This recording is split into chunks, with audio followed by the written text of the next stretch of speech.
There is something more supernatural on the drawing board at CERN than what is being admitted. Even Adam Barker of Tech Bubble wrote of CERN a while back that with the LHC, CERN are expecting to find other dimensions and open portals to these dimensions. If you have the image of Stargate in your head right now, you're spot on. That's what he said.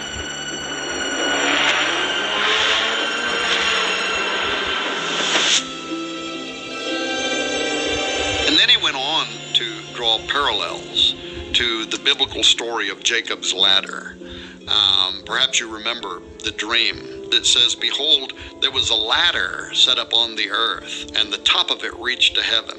And behold, the angels of God were ascending and descending on it." Then Jacob wakes up from his sleep and he says, "Surely the Lord is in this place, and I did not know it."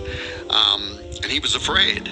And he says, "How awesome is this place? This is none other than the house of God, and this is the gate of heaven," Genesis 28. Now this ladder, described in the first book of the Bible, describes something like a portal from heaven to earth through which God's angels, interdimensional and spiritual beings from another reality, were traveling.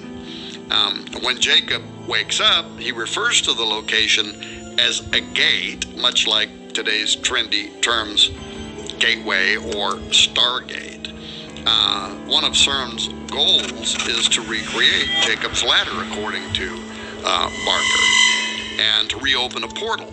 Now, Sergio Bertolucci, who is the official director for research and scientific computing at CERN, he was asked a while back about this extra-dimensional doorway by The Register, which is a London and New York operated science and technology journal. And he didn't hesitate with an enlightening response. He said, "Yes, out of this door might come something, or we might send something through it." Now, prophecy in numerous parts of the Bible refer to a coming day when portals will be opened and spiritual entities are going to pass through and come to the earth. Now, if that's true, and if those verses are accepted for their literal meaning and not written off as some kind of poetic allegory, as some scholars have claimed, then the idea of CERN playing with gateways is a major concern.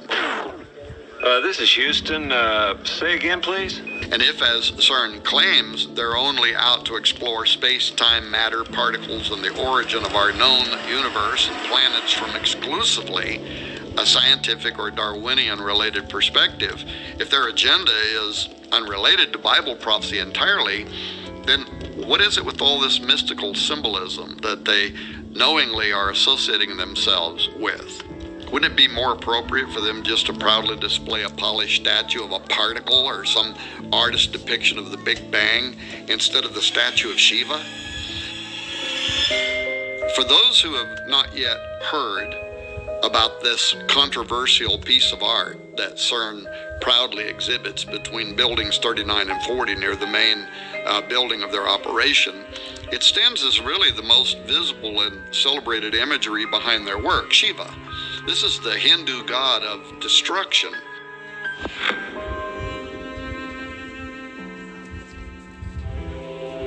In 2004, the government of India, which has had a long-standing friendship with leaders behind the CERN project even before the completion of the Large Hadron Collider, they gifted CERN with this bronze work of an art depicting Shiva as Nataraja, the lord or sometimes king of the dance.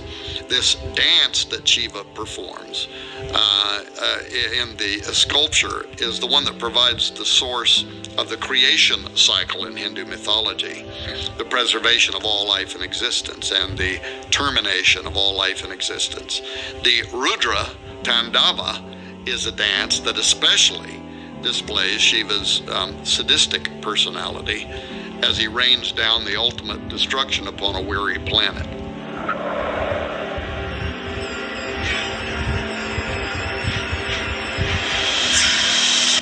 The plaque at the side beside the statue, however, reads in part, "Hundreds of years ago, Indian artists created visual images of dancing Shivas in a beautiful series of bronzes.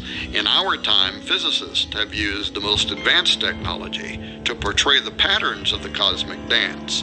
The metaphor of the cosmic dance thus unifies ancient mythology, religious art, and modern physics. So right there out in the open for all to see is a direct correlation between the Hindu perception of Shiva hundreds of years ago, which is the concept of destroyer that I explained a moment ago, and our time, unifying, quote, ancient mythology, religious art, and modern physics. Something is going on. You think everything's a conspiracy? Everything is.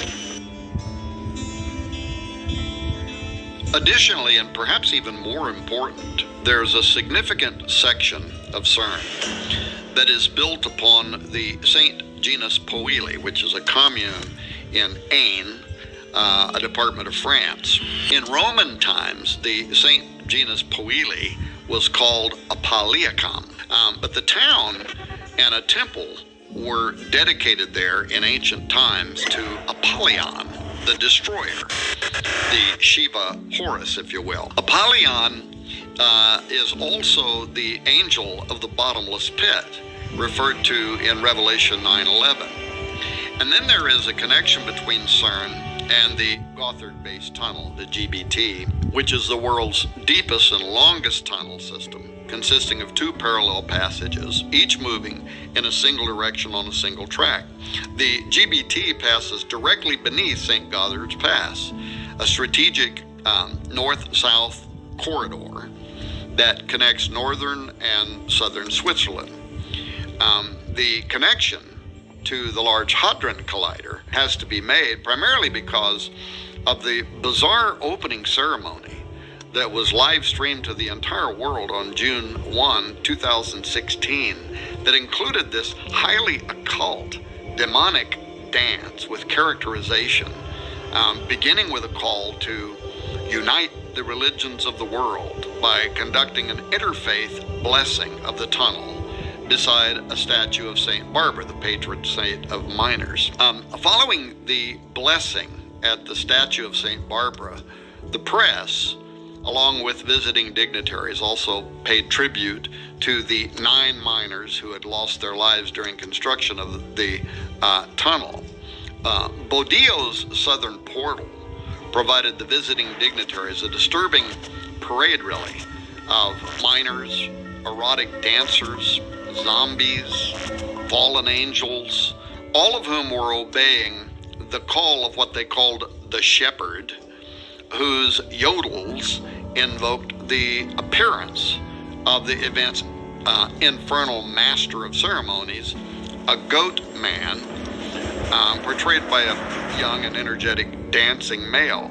This creature is shown with a Baphomet headdress, a goat demon's head, if you will, and a goat body costume with a hairy pelt. And then it had a formal tuxedo over the top. The imagery was heavily evocative of the German and Bavarian Christmas demon known as Krampus. Now, according to tradition, Krampus accompanies St. Nicholas on his midwinter rounds with the intent to steal boys and girls, putting them into a basket carried on his back, or he may decide to beat them with branches for being naughty.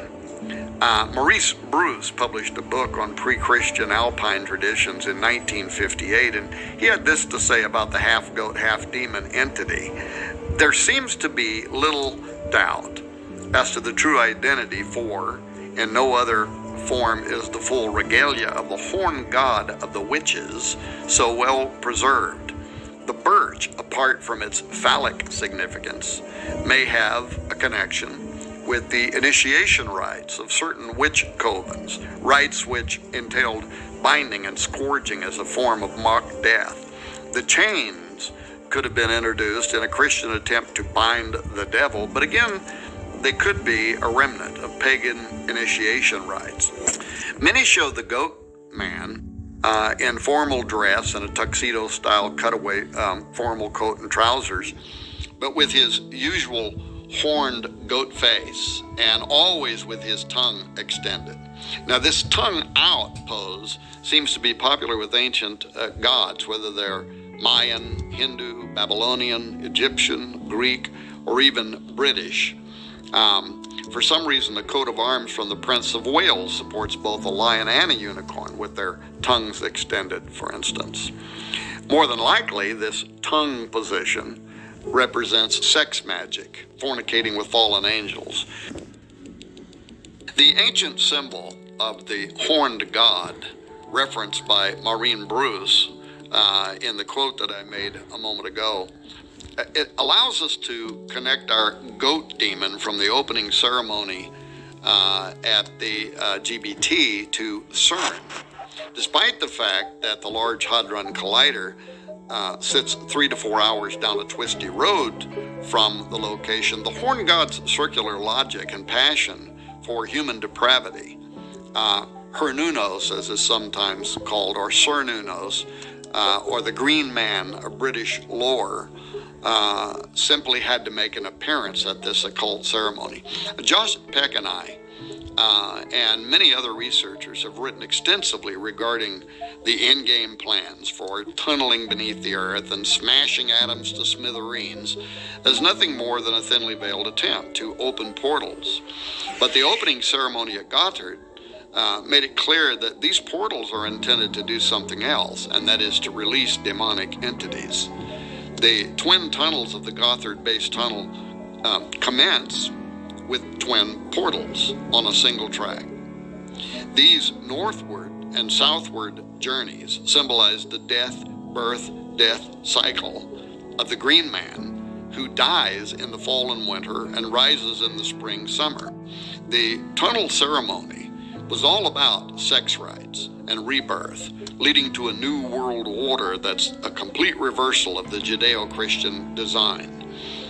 This included the triple goddess and the horned god, along with human sacrifice and a return to pagan worship, all of which lie at the center of this nauseating ritual play, which you can probably still watch on YouTube. Dancers dressed as miners climbed this rock face, and they dug into the earth, so to speak, to unveil what was beneath the earth, a great machine formed from human arms that rotated and churned into various shapes and design, many of which resembled the Large Hadron Collider at CERN. Once this opening was achieved, the miners stripped off their orange jumpsuit attire and took up arms. That is, they used staves to perform a dance routine that looked like warfare. It was this forensic dance that aroused a giant.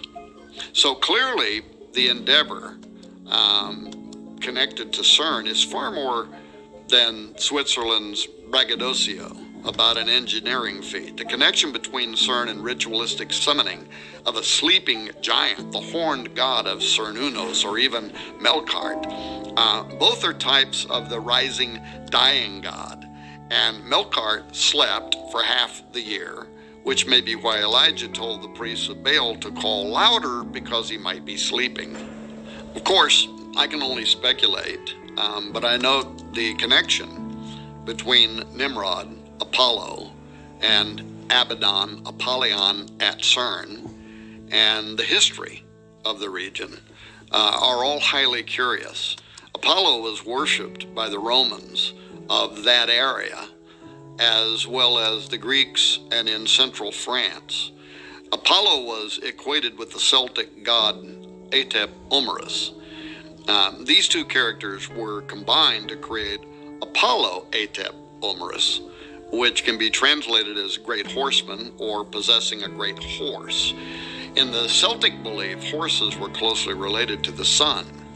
The interesting thing to note is the connection between this idea of Apollo being associated with horses in France, where part of the LHC and CERN resides, and what the book of Revelation states about Abaddon, where it says, "And the shapes of the locusts were like unto horses prepared unto battle, and on their heads were as it were crowns like gold, and their faces were as the faces of men, and they had a king over them, which is the angel of the bottomless pit, whose name in the Hebrew tongue is Abaddon, but in the Greek tongue hath his name Apollyon. End quote. I also note that Revelation chapter 9, after describing how these devil worshippers will be judged during the Great Tribulation period, it ends in verse 21 saying, neither repented they of their murders, nor of their sorceries, which is the Greek pharmakia, nor of their fornication, nor of their thefts. Now, pharmakia is the word that describes the ancient occultic effort to use mind-expanding drugs during rituals in order to open a doorway for making contact with unseen supernatural entities. So, given these descriptions, is it possible that CERN will have something to do with the opening of the bottomless pit described in Revelation 9?